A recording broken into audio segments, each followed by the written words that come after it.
ಈ ಒಂದು ಬಜೆಟ್ ಇದೆಯಲ್ಲ ಇದು ಪ್ರೆಸೆಂಟ್ನ ಸಮಸ್ಯೆಗಳನ್ನು ಗಮನದಲ್ಲಿಟ್ಕೊಂಡು ಹಾಗೂ ದೇಶದ ಫ್ಯೂಚರ್ನ ಗಮನದಲ್ಲಿಟ್ಕೊಂಡು ಮಾಡಿರುವಂಥ ಒಂದು ಬಹಳ ಒಂದು ಸಮತೂಕದ ಬಜೆಟ್ ಅಂತ ಹೇಳಲಿಕ್ಕೆ ಬಯಸ್ತೀನಿ. ಅಷ್ಟೇ ಅಲ್ಲ, ನಾವು 2047ಕ್ಕೆ ಈ ದೇಶ ಡೆವಲಪ್ಡ್ ಕಂಟ್ರಿ ಅಥವಾ ವಿಕಸಿತ ಭಾರತ ಆಗಬೇಕು ಅಂತ ಒಂದು ಏನು ಕನಸನ್ನು ಇಟ್ಕೊಂಡು ನಾವು ಮುಂದೆ ಹೋಗ್ತಾ ಇದ್ದೀವಿ, ಅದಕ್ಕೆ ಒಂದು ದೊಡ್ಡ ಫೌಂಡೇಶನ್ ಅನ್ನ ಇಟ್ಟಿರುವಂಥ ಬಜೆಟ್ ಅಂತ ಹೇಳಲಿಕ್ಕೆ ಬಯಸ್ತೀನಿ. ನಿಮಗೆ ಗೊತ್ತಿರೋ ಹಾಗೆ ಈ ಪ್ರಪಂಚ ಡಿಜಿಟೈಸೇಷನಲ್ಲಿ ಹೋಗ್ತಾ ಇದೆ, ಡಿ-ಡಾಲರೈಸೇಷನ್ ಕಡೆ ಹೋಗ್ತಾ ಇದೆ, ಆ್ಯಂಡ್ ವರ್ಲ್ಡ್ ಈಸ್ ಏಜಿಂಗ್. ಅಂದರೆ ಇಡೀ ಉಳಿದ ದೇಶಗಳನ್ನು ನೋಡಿದರೆ ನೀವು ಆ ದೇಶಗಳು ಏಜ್ ಆಗ್ತಾ ಇವೆ. ಆದರೆ ನಮ್ಮ ದೇಶ ಒಂದು ಯಂಗ್ ದೇಶ. ನಮ್ಮಲ್ಲಿ 60% ಜನ ಸುಮಾರು 30-35 ವರ್ಷದ ಒಳಗಿನ ಒಂದು ಏಜ್ ಲಿಮಿಟಲ್ಲಿ ಇರುವಂಥ ಒಂದು ಯಂಗ್ ದೇಶ ನಾವು. ಆದ್ದರಿಂದಾಗಿ ಈ ದೇಶದಲ್ಲಿ ಇವಾಗ ಮುಖ್ಯವಾಗಿ ಎಂಪ್ಲಾಯ್ಮೆಂಟ್ ಜನ್ರೇಷನ್ ಮಾಡಬೇಕಾಗತ್ತೆ, ಆನಂತರ ಮತ್ತು ಇನ್ಫ್ರಾಸ್ಟ್ರಕ್ಚರನ್ನು ಮಾಡಬೇಕಾಗತ್ತೆ. ಇದೆಲ್ಲವನ್ನು ತಲೆಯಲ್ಲಿಟ್ಕೊಂಡು ಆದ್ದರಿಂದಾಗಿ ಪ್ರೆಸೆಂಟನ್ನು ಗಮನದಲ್ಲಿಟ್ಕೊಂಡು ಫ್ಯೂಚರ್ಗೆ ಏನು ಒಂದು ಫೌಂಡೇಶನ್ ಹಾಕಬೇಕು, ಅದಕ್ಕೆ ಒಂದು ವಿಷನ್, ಒಂದು ದೂರದೃಷ್ಟಿಯನ್ನು ಇಟ್ಕೊಂಡು ಮಾಡಿರುವಂಥ ಬಜೆಟ್ ಅಂತ ಹೇಳಲಿಕ್ಕೆ ಬಯಸ್ತೀನಿ. ಯಾಕಂತ ಹೇಳಿದರೆ ನೋಡಿ, ಅವರು 8 ಪ್ರಯಾರಿಟಿಗಳನ್ನು ಹೇಳಿದ್ದಾರೆ.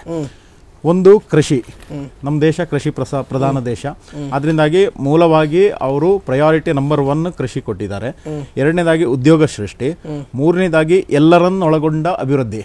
ಯಾಕೆ ಇದನ್ನ ಹೇಳ್ತಾರೆ ಅಂತ ಹೇಳಿದ್ರೆ, ಇವಾಗ ನೀವು ಇಂಪ್ರೂವ್ಮೆಂಟ್ ಆಗ್ತಿದೆ, ಇಕಾನಮಿ ಗ್ರೋತ್ ಆಗ್ತಿದೆ ಎಲ್ಲ ಹೇಳ್ತೀರಪ್ಪ, ಆದರೆ ದೇಶದ ಬಡವರು ಮಧ್ಯಮ ವರ್ಗದವರ ಕತೆ ಏನು ಅಂತ ಕೇಳ್ತಾರೆ. ಅದಕ್ಕೋಸ್ಕರನೇ ಎಲ್ಲರನ್ನು ಒಳಗೊಂಡ ಅಭಿವೃದ್ಧಿ.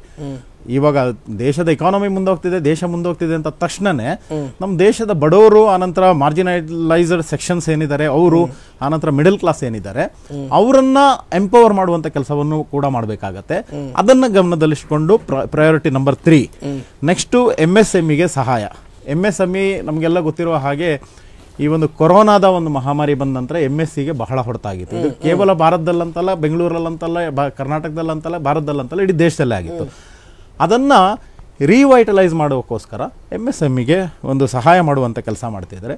ಇನ್ನೊಂದು ದೇಶದ ಎಂಜಿನ್ ಗ್ರೋತ್ಗಳಾದ ಅರ್ಬನ್ ಡೆವಲಪ್ಮೆಂಟು, ಸಿಟಿಗಳನ್ನು ಇಂಪ್ರೂವ್ ಮಾಡಬೇಕಾದ್ರೆ ಅರ್ಬನ್ ಡೆವಲಪ್ಮೆಂಟು. ಆನಂತರ ಇತ್ತೀಚೆಗೆ ದೊಡ್ಡ ಒಂದು ಮಹತ್ವ ಬರ್ತಿರುವಂಥದ್ದು ಎನರ್ಜಿಗೋಸ್ಕರ. ಅದರಿಂದಾಗಿ ಎನರ್ಜಿ ಸೆಕ್ಯೂರಿಟಿಗೋಸ್ಕರ ಅದರ ಬಗ್ಗೆ ಒಂದು ಪ್ರಯಾರಿಟಿ ಕೊಡಲಾಗಿದೆ. ಆನಂತರ ಮೂಲ ಸೌಕರ್ಯ ಅಭಿವೃದ್ಧಿ. ಒಂದು ದೇಶ ಬಹಳ ಸ್ಪೀಡಾಗಿ ಮುಂದುವರಿಬೇಕಂತ ಹೇಳಿದ್ರೆ ಮೂಲ ಸೌಕರ್ಯ, ರೋಡ್ಸ್ ಇರ್ಬೋದು, ರೋಡ್ ನೆಟ್ವರ್ಕ್ಸು, ಆನಂತರ ಪೋರ್ಟ್ಸು, ಏರ್ಪೋರ್ಟ್ಸು, ಇದೆಲ್ಲ ಇರಬೇಕಾದಂಥದ್ದು ಬಹಳ ಅವಶ್ಯಕತೆ ಇದೆ. ಅದರಿಂದಾಗಿ ಮೂಲ ಸೌಕರ್ಯ ಅಭಿವೃದ್ಧಿ. ನೆಕ್ಸ್ಟು ಫ್ಯೂಚರ್ಗೆ ರೆಡಿ ಆಗಬೇಕಂತ ಹೇಳಿದರೆ ಇನ್ನೋವೇಷನ್ ಮಾಡಬೇಕು, R&D ಮಾಡಬೇಕಂದ್ರೆ ರಿಸರ್ಚ್ ಆ್ಯಂಡ್ ಡೆವಲಪ್ಮೆಂಟ್. ಅದರಿಂದಾಗಿ ಇನ್ನೋವೇಷನ್, ರಿಸರ್ಚ್ ಆ್ಯಂಡ್ ಡೆವಲಪ್ಮೆಂಟ್ ಇದ್ರ ಬಗ್ಗೆ ಕೂಡ 8ನೇ ಪ್ರಯಾರಿಟಿ ಆಗಿ ಕೊಟ್ಟಿದ್ದಾರೆ.